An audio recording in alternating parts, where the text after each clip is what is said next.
നിങ്ങളുടെ ഇഷ്ട പരമ്പരകൾ എക്സ്ക്ലൂസീവായി സൺ നെക്സ്റ്റ് ആപ്പിലൂടെ തികച്ചും ഫ്രീ ആയി ഇപ്പോഴേ ആപ്പ് ഡൗൺലോഡ് ചെയ്യൂ. അത് പറയാൻ നിങ്ങൾ ആരാ? അറിയില്ലായിരുന്നോ? ഞാൻ നിന്റെ ഏട്ടന്റെ ഭാര്യ, ഏട്ടത്തി, സുധിയേട്ടന്റെ വിധവ.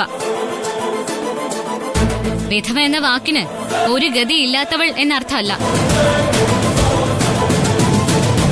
ഭർത്താവിന്റെ കരുത്ത് കൂടിയുള്ള സ്ത്രീ എന്ന അർത്ഥം. എന്ന് വെച്ച് രണ്ടുപേരുടെയും കാര്യങ്ങൾ ഒറ്റയ്ക്ക് ചെയ്യുന്നവൾ.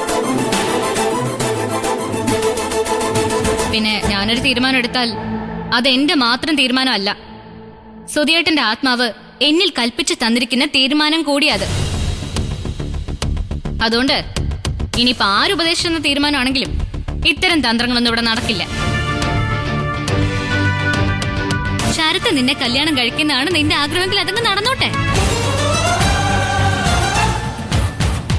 കെട്ടിയ പെണ്ണിനെ പൊറപ്പിക്കാനും മഴയും വെയിലും കൊള്ളാതെ അവളെ താമസിപ്പിക്കാനും ഒരു വീട് കണ്ടെത്തേണ്ടത് ശരത്തിന്റെ ബാധ്യതയാ.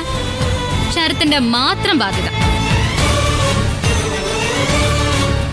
അല്ലാതെ മരിച്ചുപോയ സുധിയേട്ടന്റെ ജീവനും ചോരയും വിയർപ്പും കണ്ണീരും ഒക്കെ കൊണ്ട് അദ്ദേഹം ഉണ്ടാക്കിയ കൂരയ്ക്ക് കീഴില് ആരും ജീവിക്കത്തില്ല. അങ്ങനെ ചിന്തിക്കുകയും വേണ്ട. ഞാൻ ഈ സംസാരിക്കുന്നത് എന്റെ നാവാണെങ്കിലും എന്നെ കൊണ്ടിത് പറയിപ്പിക്കുന്നത് സുധിയേട്ടന്റെ ആത്മാവാ. കൂടുതലൊന്നും ഞാൻ വിശദീകരിക്കണ്ടല്ലോ.